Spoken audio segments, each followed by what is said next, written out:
आप जी जेको बि आहे ऐं उन ते मुकमल तइ ते पुॼंदासीं। के मुफ़्ती सां या के अहिड़े आलम सां तव्हां हिन बारे में को मशवरो कयो आहे?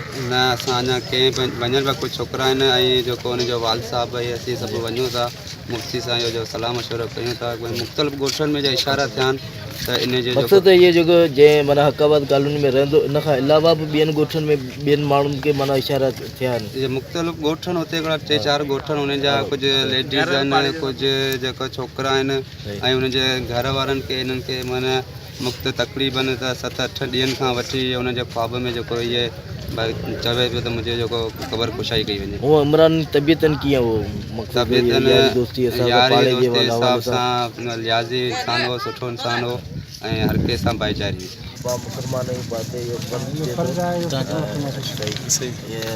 ये तो माना तव्हां केतिरनि माना सम्झि त पाड़े वारनि मां माना सम्झि जी ॻाल्हि निकिती हूंदी? 2 घर 5 घर न 4-5 घर 4-5 घर 4-5 घर ऐं हूअ इमरान पाड़े जे हवाले सां बिरादरी हवाले सां तबियतनि कीअं हो? वो तो खुश इखलाक माण्हू हो चङो बहितरीनु हर कंहिंजी इज़त कंदो नंढे वॾे जी। बस केस अहिड़ा दोस्त बि हूंदा जेके हुन सां तमामु क्लोज़ हूंदा मोहबती हूंदा थी सघे थो उन्हनि खे हुन मोहबत जे करे उहो माण्हू ॾिसण में अचे थो।